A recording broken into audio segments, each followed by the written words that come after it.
ان کو قیادت کرنی چاہیے تھی. وہ اس سیاستدان نے پاکستان کی فوج کو اس پارٹی کے خلاف کھڑا کر دیا اور نتیجہ یہ ہوا کہ پاکستان ٹوٹ گیا, ہمارا ملک تباہ ہو گیا. آج پھر یہ جو لندن میں بیٹھا ہوا بھگوڑا ہے اور اس ملک کی سب سے بڑی بیماری زرداری, یہ دونوں ڈاکو مل کے کوشش کر رہے ہیں کہ پاکستان کی سب سے بڑی جماعت اس کو ملک کی اسٹیبلشمنٹ کے خلاف کھڑا کرے, اسٹیبلشمنٹ کو, فوج کو بڑی جماعت کے خلاف کھڑا کرے. یہ سازش ہے, یہ ملک کے خلاف سازش ہے. اور سن لو, ہم عمران خان کی جینا مرنا پاکستان میں, عمران خان نے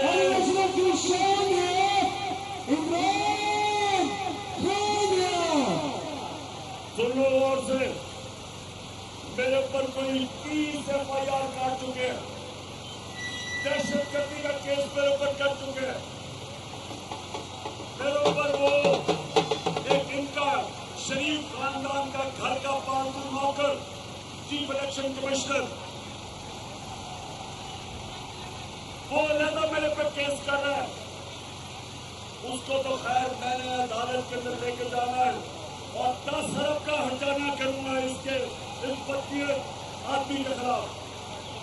یہ سب مل کے, یہ سارے مل کے ایک ان کا مقصد ہے کہ کسی طرح یہ چور اوپر مسلط ہو جائیں اور پاکستانی فوج کو ٹاکرا کروائے. پاکستان کی سب سے بڑی جماعت اور بڑی جماعت جو ایک فیڈرل پارٹی ہے جو ملک کو اکٹھا رکھ سکتی ہے, ان کی تو خاندانی جماعتیں سکڑ کے چھوٹی چھوٹی جماعتیں رہ گئی ہیں. یہ تو تھوڑی, میں چیلنج کرتا ہوں کہ جب بھی نواز شریف تم واپس آؤ اور الیکشن لڑو, میں چیلنج کرتا ہوں تمہارے حلقے میں جا کے تمہیں ہراؤں گا.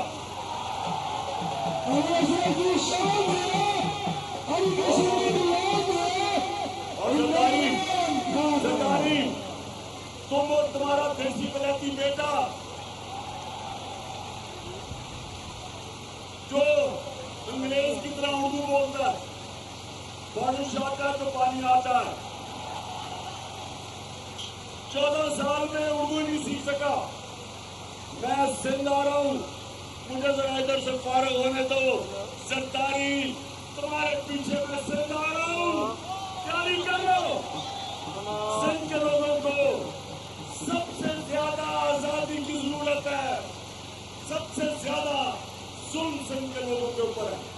تو انشاءاللہ ہم وہ جماعت ہے اور میں وہ سیاستدان ہوں جس نے ملک سے باہر نہیں بھاگنا. میں نواز شریف نہیں ہوں کہ ہر وقت جب اس کے اوپر کوئی کیس ہوتا ہے پہلے مشرف کے گھٹنے گوٹے پکڑ کے NRO لے کے باہر بھاگ گیا, پھر NRO لے کے واپس آیا, پھر یہاں ڈاکے مارے, پھر جب وقت آیا احتساب کا پھر اس نے اپنے رزلٹ جو اس کے میڈیکل رزلٹ تھے وہ میں بھی دھاندلی کی اور اس کے بعد جماعت کر کے پھر باہر بھاگ گیا. اور آپ انتظار کر رہے ہیں کہ جناب بڑے طاقتور اسٹیبلشمنٹ سے اس کو NRO ملے گا اور یہ واپس آ جائے گا جس طرح منی لانڈرر اسحاق ڈار واپس آ گیا. نواز شریف تم سب, میں اپنی ساری قوم کو آج کہہ رہا ہوں کہ انشاءاللہ ہم سب مل کے ڈاکو نواز شریف کا استقبال کریں گے اور سیدھا ایئرپورٹ سے تمہیں اڈیالہ جیل لے کے جائیں گے.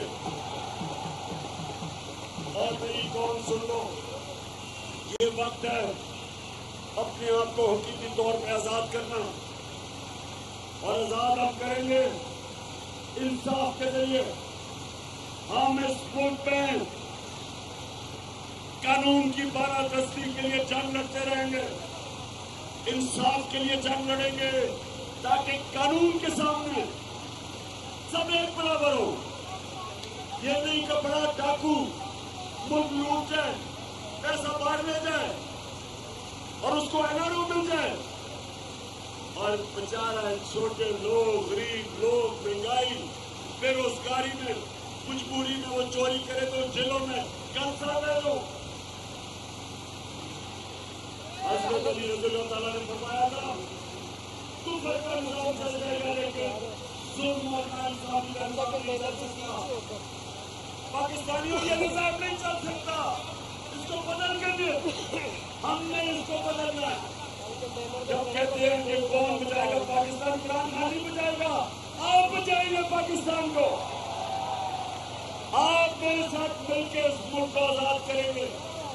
اور آزادی سن لو، نبی صلی اللہ علیہ وسلم نے مدینہ کی ریاست میں انسانوں کو آزاد کیا تھا، سب سے پہلے عدل اور انصاف قائم کر کے۔ عدل اور انصاف انسانوں کو آزاد کرتا ہے، نہیں تو انسان چونٹیوں کی طرح زمین پہ رینگتے ہیں، اوپر پرواز نہیں ہوتی انسانوں کی جو غلام ہو، جدھر انصاف نہ ہو۔ اللہ نے بار بار قرآن میں حکم کیا کہ میری زمین پہ انصاف قائم کرو۔ یہ انصاف نہیں ہے کہ اعظم سوادی 75 سال کے سینیٹر کو تشدد کرو، جیل میں، اس کے گھر میں جا کے اس کی چوٹی اور پوتوں کے سامنے اس کو مارو، اس کے کپڑے اتارو، اس کو ذلیل کرو، اس کو تشدد کرو۔ آج سارے اعظم سوادی کی پریس کانفرنس اپنے موبائل فون پہ دیکھو ان سے کیا ظلم ہوا ہے۔ اور چیف جسٹس صاحب، میں پاکستانی قوم کے سامنے کھڑا ہو کے آج آپ سے میں اپیل کر رہا ہوں، اللہ نے آپ کو بہت بڑی ذمہ داری دی ہے۔ چیف جسٹس آف پاکستان کا مطلب کہ ذمہ داری آپ کی کہ آپ اعظم سوادی، شہباز گل، جمیل فاروقی جیسے لوگوں کو، آپ کا کام ہے ان کو انصاف دینا۔ کیسز پڑے ہوئے سپریم کورٹ میں، بلائیں ان لوگوں کو اور کہے کہ اعظم سوادی کے گھر تو کیمرے لگے ہوئے تھے، ان کیمروں میں سب پتہ کیا ہو رہا تھا، کیوں وہ ایجنسی کے لوگ وہ کیمرے اتار کے لے گئے، آرڈر دے ان کو واپس لے کے آئیں کیمرے، شکلیں پچھانے ان لوگوں کی۔ یہ سرکاری نوکر نہیں، یہ مجرم ہیں جنہوں نے ان کو مارا، گھر میں آ کے پوتی اور پوتیوں کے سامنے ان کو مارا، ایک سینیٹر کو مارا، اور وہ کیا کہہ رہا تھا، اس کی آزادی رائے اس سے پاکستان کا اجازت دیتا تھا۔ وہ کوئی دشمن نہیں تھا، وہ کوئی غدار نہیں تھا، وہ کوئی دہشت گرد نہیں تھا۔ تو میں چیف جسٹس صاحب، یہ جو ہماری حقیقی آزادی کی تحریک ہے، ہم آپ کے طرف اور پاکستان کی عدلیہ کی طرف دیکھ رہے ہیں، ساری قوم دیکھ رہی ہے کہ آپ نے اس ملک میں قانون کی بالادستی قائم کر دی۔ آپ نے سب نے میرے ساتھ کھڑے ہو کے حلف لینا، آپ نے سب اپنا ہاتھ اٹھانا ہے اور اونچا میرے بعد فیصل آگے بولے گا، آپ نے سب نے اونچی آواز میں بات کرنی۔ یہ شروع کرتے ہو۔ بسم اللہ الرحمن الرحیم۔ ہم اٹھاتے ہیں کہ ہم پاکستان کے آئین کی ہمیشہ پاسداری کریں گے۔ ہم کبھی بھی اللہ کے سوا کسی کے سامنے نہیں جھکیں گے، اور ہم حقیقی آزادی کے اس جہاد میں آخر تک عمران خان کے ساتھ جدوجہد کریں گے. اللہ ہم سب کا حامی و ناصر ہو. آمین.